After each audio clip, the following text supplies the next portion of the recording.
data. The first source of data, as you can see there, was lesson observations, and these were captured on video, and then analyzed and transcribed.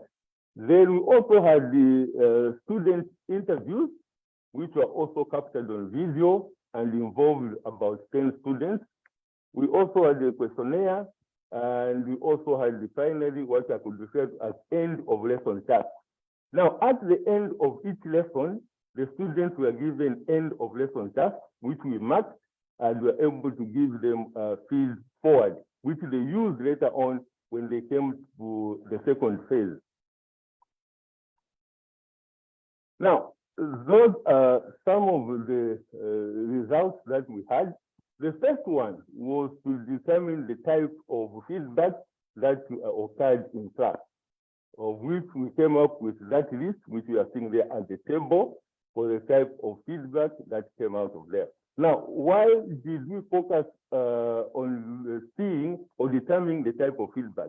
It's because what is outside there in literature, it says that actually our students in most cases do not read the feedback which we write, or do not follow the feedback or feed forward which we give them. Then what we did next was to get all the codes, which we can see there, the codes. So those are the codes which we determined from the script. Then after the codes were then compressed into themes, then the themes were compressed into key themes. So at the end, we can conclude that the students were able to apply the feedback. For example, we had the type which we are seeing as the problem noticing feedback. The other type of feedback we noted after using that process was support feedback. The other process was actually what we call as explanation feedback. Now, the process of feedback, which we are referring to as feed forward, in most cases, happens at this process here at the end, what we are calling as the explanation feedback. Now, that is an example of a student who I thought I should bring just to show what was happening there. As you can see, here is the student who wrote the work here. Then the work was marked. After it was marked, this student happened to have got a 0 there. Then what happened is once this student read the feed forward which was given, the student actually within the class was able to make the corrections. Now, the students were not told to make corrections, for example, after having the results, as you can see there. But here was the student who actually took it upon himself and wrote that correction. Now, to us, this implies that the students also had that positive attitude towards the learning environment which we created. And this happened to a number of students. After not getting the question correct, they were able to go back and make corrections. So this showed a positive attitude of the students towards the learning procedure that we gave them. Now, apart from that, the other one which we looked at was on the students' use of feedback. How did the students use the feedback that they received? So even on this one, we had several data sources. As you can see there, for example, lesson transcripts, we had the interviews, we also had the questionnaires there as data sources. So using those data sources, we came up with the codes which we were able to see there. So the codes we came up with were several, which we compressed into themes, and then the themes were also compressed into key themes. Then what we came up with was like using that process, using the feedback and feed forward which was provided to the students were able to use the feedback for the application of quantitative principles, and they're also able to use the feedback for self-regulation purposes. So you can see that the feedback they are given in that environment we created was very helpful. They are able, for example, to derive equations using the feedback. the students were also able to compare activities. They were able to say during when we went through hands-on practical activities, what we got was this. Then they compared that to what they had when they went through PhET simulations. So that's what we had. Then at the end, I can say we had these experiences. Then what we noted was first that our students had a positive attitude towards the learning environment which we are given. What is this learning environment? That one where we use the hands-on practical way. We use the PhET simulations. We also use a focus on feedback and feed forward. So students had a positive attitude. Then the other one that we noticed was that the letter of feedback that existed in class could be categorized into three parts. One was problem noticing, where a problem can be noticed, there was a response. Then the other one was support. For support, for example, where somebody just says good work and things like that. Then there was explanation feedback, where now feedback or feed forward, where now the comment could have been something like what I mentioned, where you say, you see the relationship between R, which is radius, and V, which is velocity.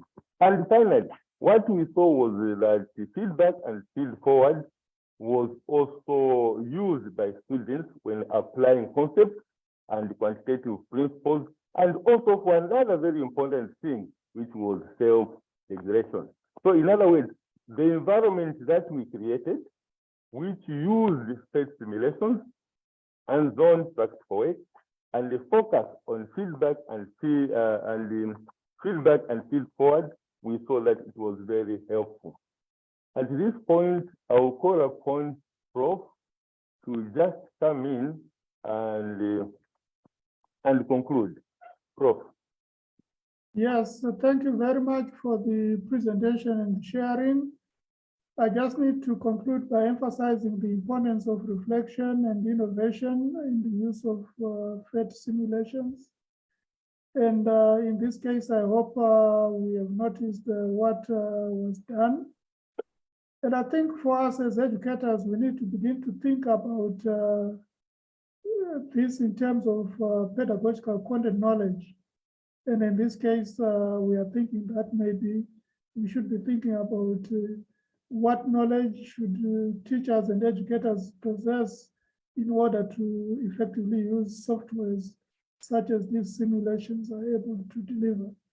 And so we have coined this that maybe we need to enhance our PhET pedagogical content knowledge and reflective and more innovative ways of integrating the PhET sims in our teaching. So we end here to allow our time for discussion and questions. Thank you very much, Dennis, for the presentation. And thank you for the audience. Great. Thank you so much, Dennis and Professor Shumba.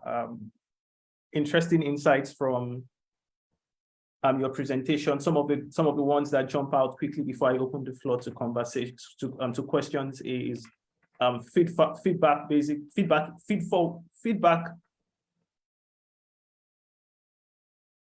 evaluates the past, and feed forward basically creates future actions and behavior where students can apply concepts and also self-regulate the actions and how they apply the concept that they've learned in class. Thank you so much for such a wonderful presentation. Please, if you have questions, this is a good time now. You can drop them in the chat, and we're going to be addressing all the questions along the way. If you would like to speak directly, you can raise your virtual hand, and we'll be happy to grant you, as in, of course, open the mic for you to just speak directly to share your questions directly. So I'm going to hand it over to Rita now. Rita, are you still there to just take some of the questions, perhaps in the chat?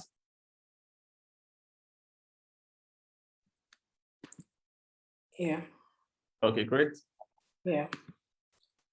Okay, yeah. So one of the questions here, there's just one here. It says, which difference do you make between feedback and feed forward? I'm hearing of feed forward for the first time.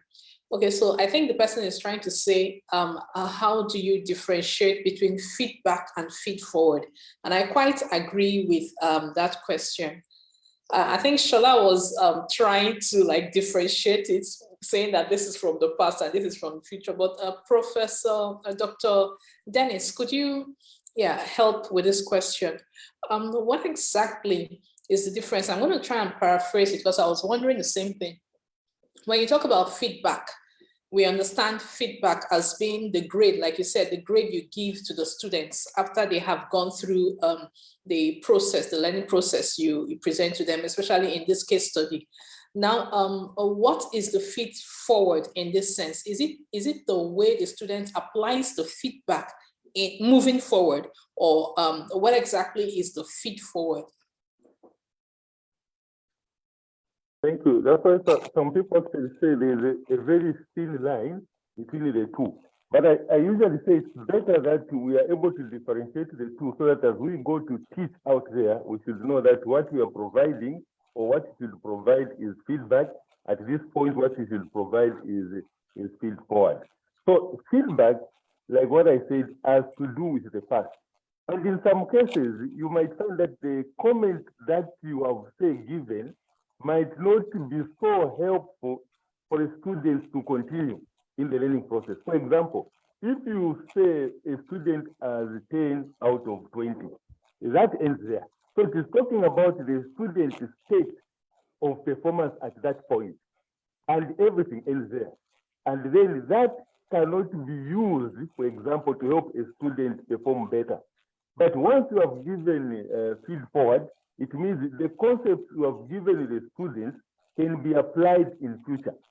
For example, I gave the example of emphasizing to a student to say, he must focus on the relationship that exists between radius and velocity.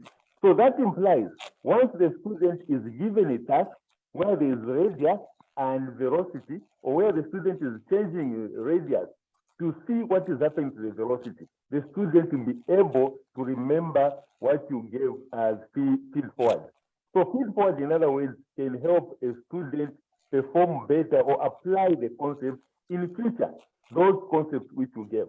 But when you talk about feedback, feedback can just talk about what a student is or has performed at that point, and the information given might not be used for future work. Thanks. Okay, good.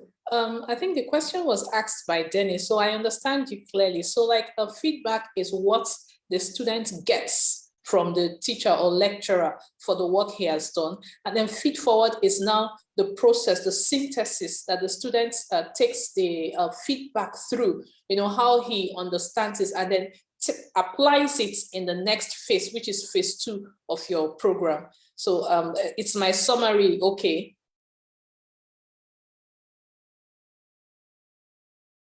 Good summary. Okay, thank you. So we actually had a question, but I think maybe the person changed his mind. The question on the Q&A page, it was actually, Shola, I don't know if you can help him. He was asking, what is the statistics of PhET simulations used in Cameroon? And I was thinking to myself, he has deleted the question, but I just thought, where am I going to find such statistics right now? I don't know, Shola, can you help? Yeah, so I'm actually responding to that. That's not a question we can respond directly because we need to look that up. So I'll advise you write to PhET-global. If you look at the chat, the question and answer, I've responded to that. Just write to PhET-global@colorado.edu, and we'll be happy to respond or move that forward. We have a few hands. We have a few hands raised. About 3 hands now. So we're going to be allowed to talk. Just you can ask their question directly, and yes, we'll come back to the questions in the chat in a bit. So Emmanuel, you have speaking rights now. Emmanuel, you're still muted if you're talking.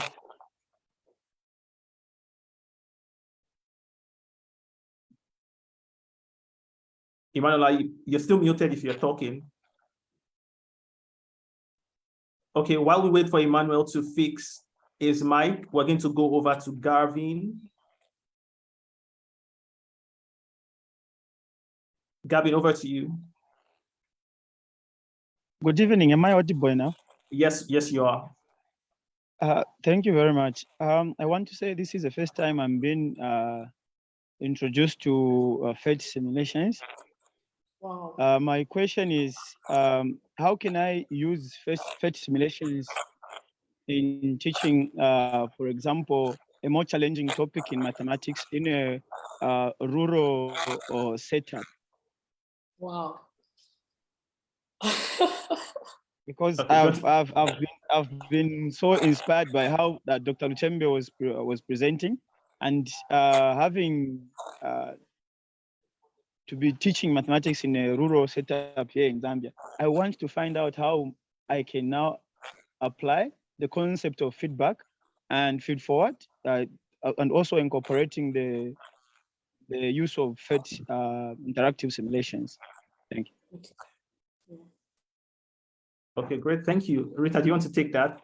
Just a quick intro about PhET.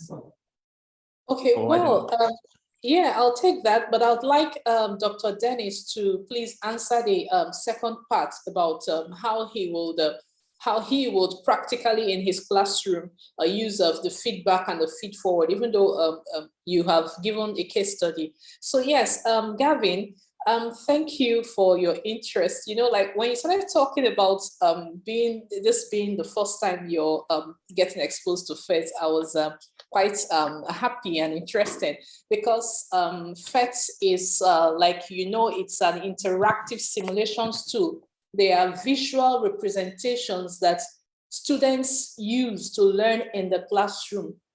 We always say that when you learn with simulations, when you learn STEM subject, that's science, technology, engineering, and mathematics, which you teach, with PhET, it often feels like you're actually doing STEM. You're not just passively learning, you're actively doing STEM. So that's the idea behind the PhET simulations. And the simulations are like animations, you know, set around a game-like environment, you know, to create fun and give students a visual of all that is happening in maybe in science, in a phenomena, let's say in projectile, students are able to see the angles and the things affecting an object in flight, or even in mathematics, and even in the one that Dr. Dennis showed us here, you could see a visual of the bee going around the circular motion.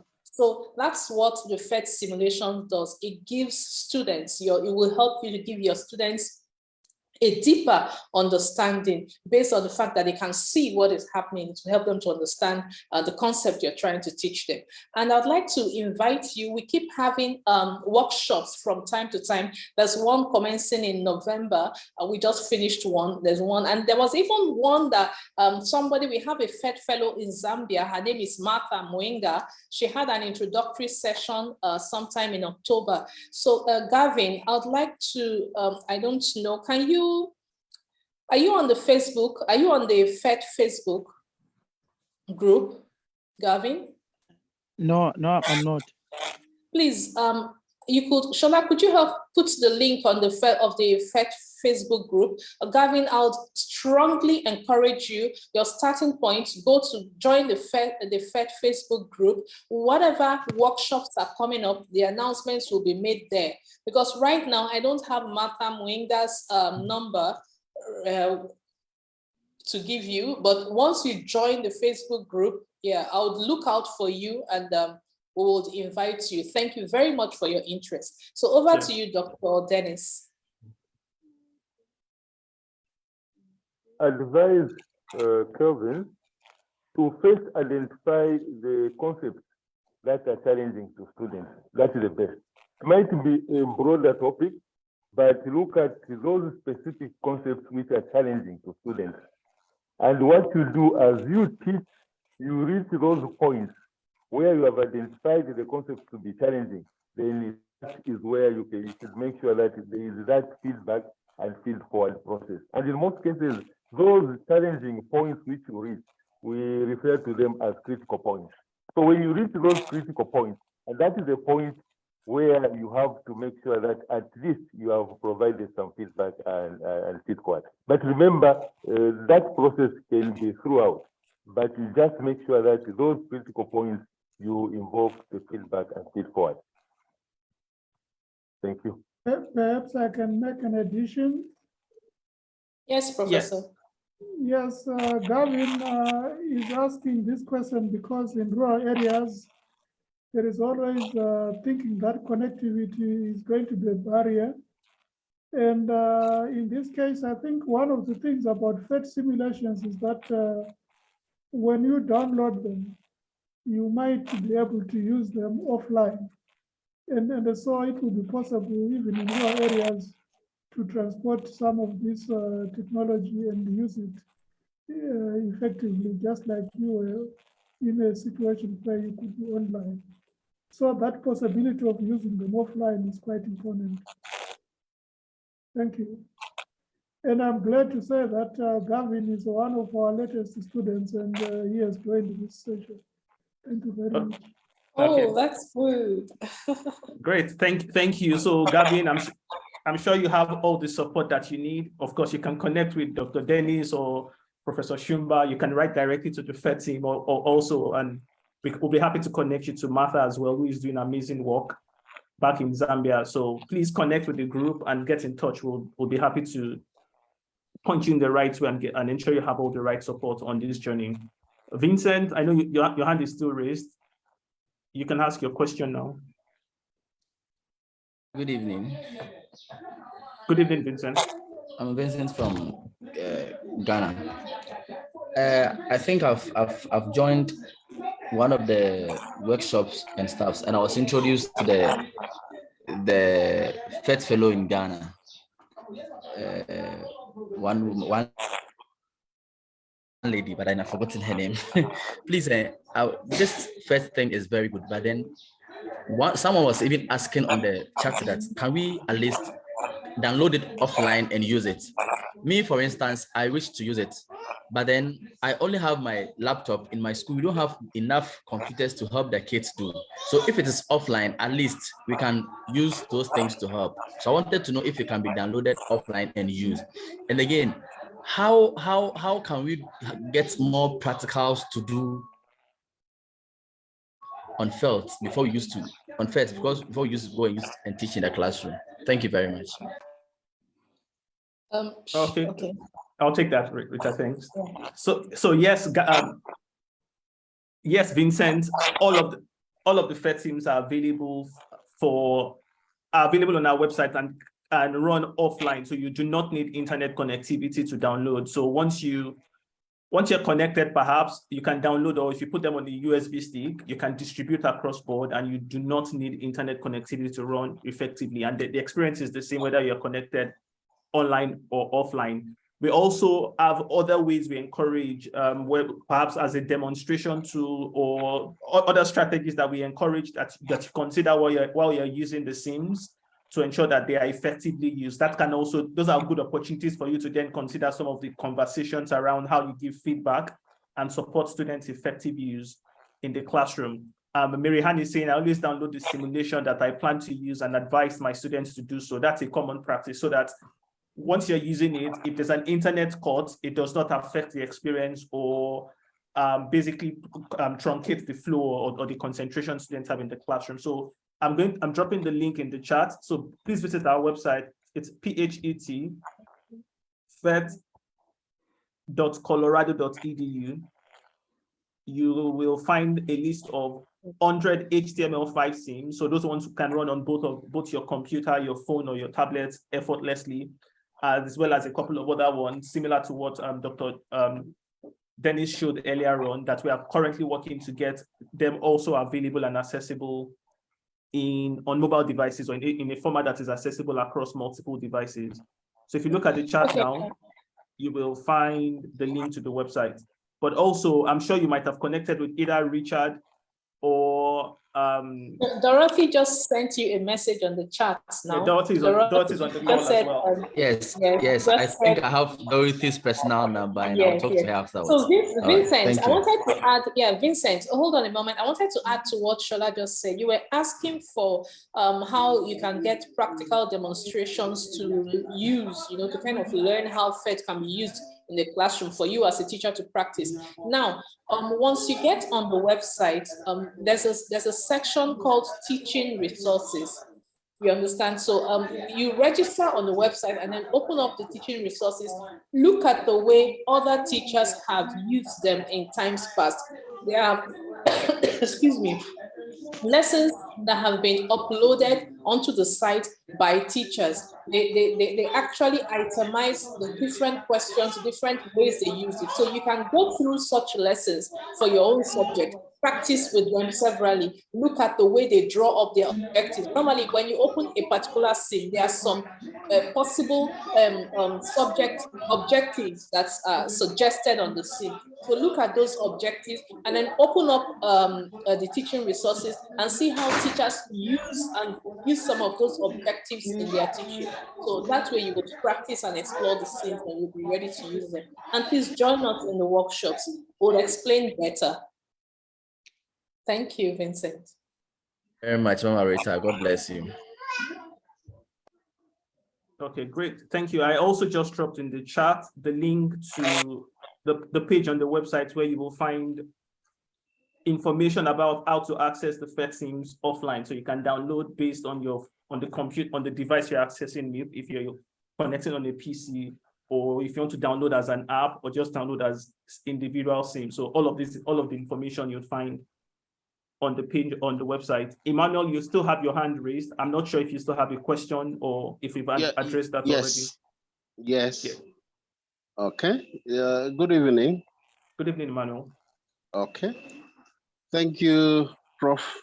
and Dr. Luchembe for that nice presentation.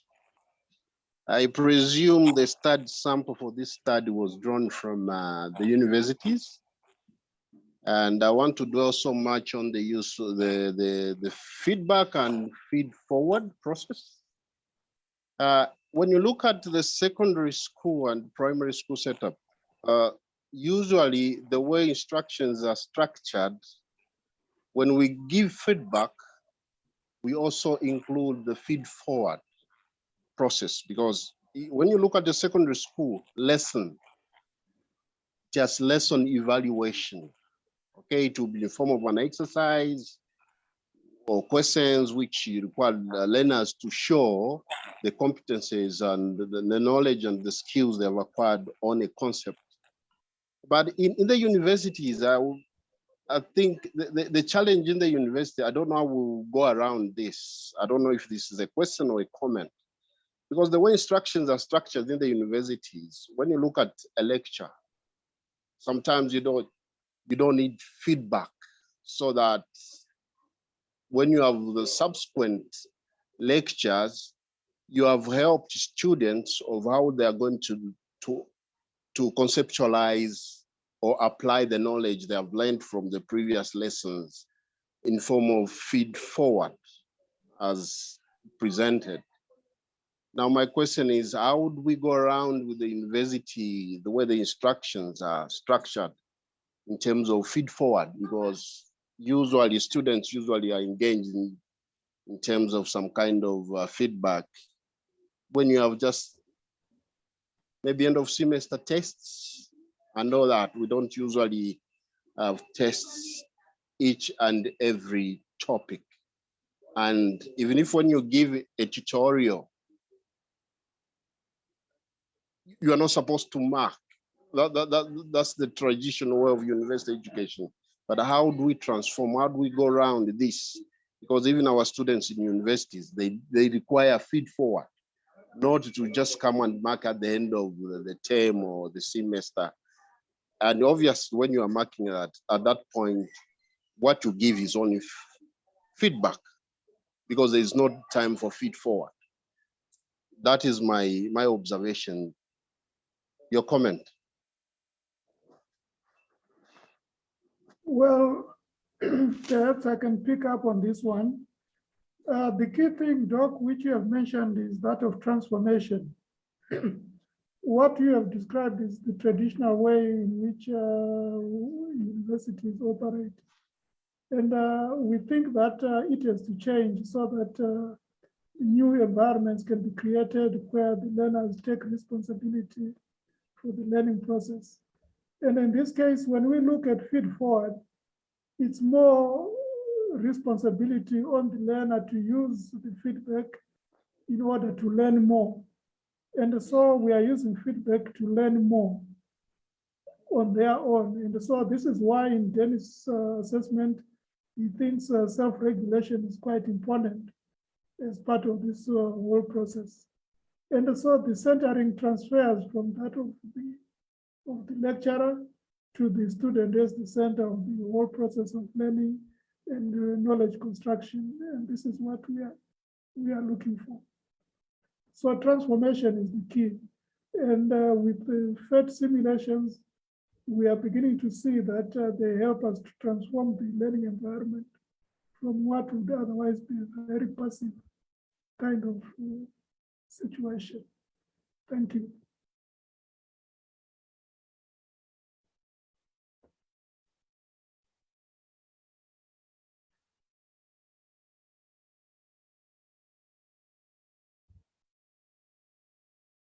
Okay, everybody's silent now.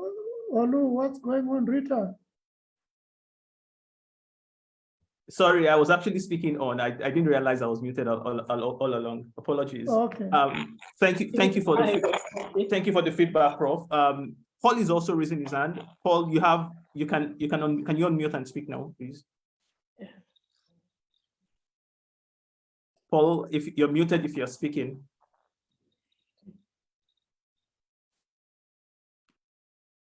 Okay, if Paul, do you still have a question? If Paul does have a question, I think that's all of the questions we have at this time.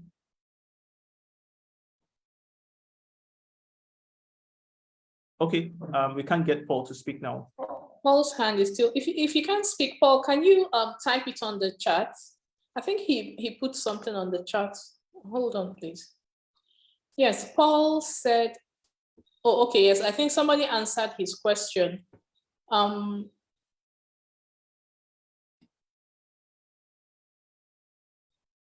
wanted to know, he says, will it be possible for us to have a practical demonstration with us? Okay, for them to have a practical demonstration with us in one of the webinar about feedback and forward. He says, this is quite interesting to me. So I think somebody answered the question about downloading I think we answered the question about some practical sessions. Well, Shola, maybe for future webinar, they might want to practically see a demonstration of feedback or feed forward. I think that's what Paul wanted to see. Okay, great. Thank you. We'll take that on. It looks like there's still lots of interest around this topic. Perhaps we'll save that for another session, and we also spend additional time after the introduction, where we can also drill further down and help people get hands-on in terms of how to design and use feed forward within their own classrooms. Thank you, Rita. Thank you, Paul, for that question. There's Fitzin raising his hand, and that most likely will be the last questions we'll consider for today. Fitzin, over to you. You may unmute. Fitzin, you have to unmute to speak. Hi, everybody. Hi, hello. Fitzin. Well, thank you very much. It is my first time to meet everybody. I'm very happy. And first time to use the simulations. But I need to ask one or two questions about how to use PhET for teaching and research, because I'm a teacher, but I need to use it for teaching and for my researches. How can you help me to use it, and if there is information to know more how to use the simulations and some another thing. Okay, great, Fiston. Thank you for the question. I just dropped an email in the chat. If you don't mind, please pick that up. And if you just write to that email, and we'll be happy to, of course, walk you through how to get started, get some of the resources, and irrespective of the pathway in terms of research or use in the class, of course, there are activities or resources that have been created to support that. But we will not be able to take that because of our time and, of course, based on the scope of what we have considered today. So please pick the email and let's continue the conversation. I also dropped the link to the Facebook group earlier on. Yes. I'd advise you join so that, of course, you can also connect directly with everyone on the call and continue the conversation asynchronously. We would like to thank everyone. We're on the hour already, so and we're able to keep anyone longer than planned. Would like to thank everyone for joining today's October edition of the Africa Share and Discuss webinar series. Just like Prof said in his last word, PhET allows transformation and, of course, enables you to innovate and enable students basically explore and self-regulate along the lines of effective strategies that we continue to discuss and introduce on this call. I'm going to allow Prof and Dr. Dennis just give their parting words if there are any before, just as we close. Prof, over to you. Any parting words as we close? Well, thank you very much, and I hope you continue to grow this network so that these discuss and share sessions reach more people in Africa. Thank you very much. Thank you. Dr. Dennis, Thank you. Thanks a lot for giving us this platform. Thanks a lot. Yeah.